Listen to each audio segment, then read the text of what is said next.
Hey guys, welcome to another episode of our Roadwarden Let's Play.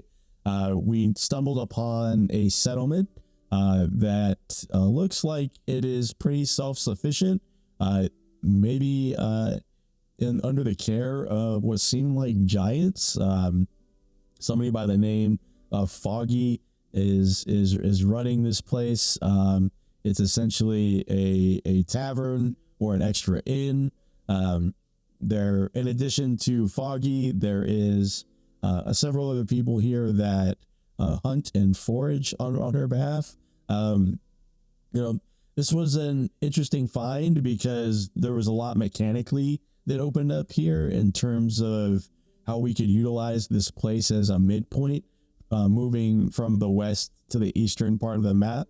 And so we introduce ourselves in a friendly manner here, and discover that Foggy is someone who settled here and came from somewhere else. She has a pretty interesting backstory in terms of traveling with a caravan and being a seemingly a former warrior.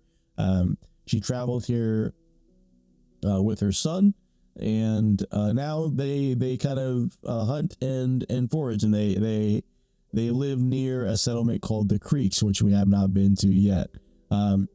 So in terms of gameplay mechanics, we discover that not only is this an inn, but we can use an alchemical set that Foggy has downstairs in her inn. We can also use it as a spot to obviously get rations and sell our wares, and so we do make quite a bit of money off of Foggy periodically through our interactions with her throughout the rest of the gameplay session. And I guess she fittingly decided to name the lake that is just south of her settlement here after herself. She calls it unofficially Foggy Lake. I don't know if everybody else calls it that, but she takes ownership over it. And so I was initially pretty suspicious because I was wondering if this was maybe like a Hansel and Gretel type situation, that we would perhaps get overtaken by the giant here. But again, I think for me, reflecting back on this entire gameplay session, Foggy and Foggy Settlement really set the tone for the kind of world that we're in terms of how she speaks, her dialect, what she knows about the world. That's the other thing mechanically, is we can ask Foggy about certain places, and so we gain further context than we would get otherwise by looking at places in the glossary or in our notes or places we've been to, and she provides further context that may help us on certain quests. And so from a gameplay perspective, that's incredibly helpful. The rest of this episode really the entirety of it takes place here in Foggy's Inn. You can see she's got the almost like a big game hunter. She's got like heads of beasts on the wall, some sort of large insect, hinting that they've killed spiders, which we eventually will face ourselves.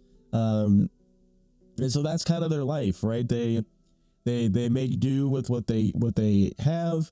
They hunt, and they occasionally forage, and so we can also make a little bit of money by going to help them hunt. Although we do, I think, fail on the one attempt we made at hunting a beast later on with the foragers that are here. And so, in addition to her family members, we are also introduced to a character who is seemingly insane. He's missing a hand, and he's kind of skittish. He's timid. He seems to be under the care of Foggy, and I say that kind of lightly, meaning that he may be there against his will.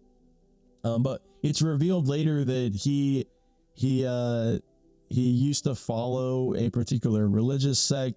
When we come across a monastery later on, they seem to be aware of who he is. And so he also reveals some portenses, some prophecy later on that I think we disregard. But yeah, that's essentially Foggy's in here. The entire episode here takes place with us kind of exploring her dialogue options, learning a little bit more about Gale Rocks. We learn quite a bit about that settlement here. Asterion, again, the information is kind of hit or miss.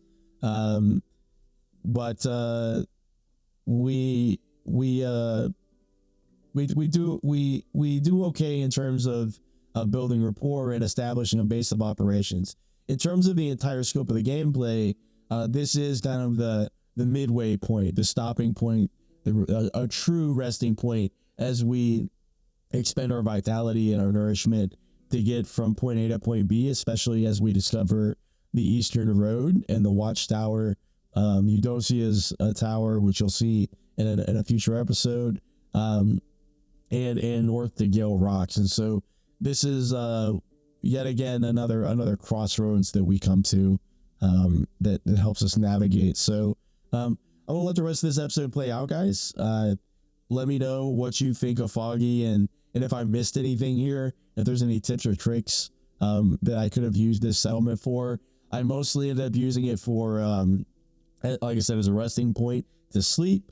I did go on one hunt in which I failed at. I failed to put a rope around a griffin, I believe, and I think it soured me on the foragers in terms of their opinion of me. Make sure you go ahead and subscribe to the channel so you see the next episode. We're about halfway through the Let's Play here. I hope you guys have been enjoying it as much as I can. The world opens up after Foggy's Lake, and I think I become a little bit more comfortable with being a little bit riskier, I think, in some of my choices. And so I'll see you guys in the next episode. We'll let the rest of this episode play out. I hope you guys are enjoying Roadwarden as much as I am. I'll see you guys next time.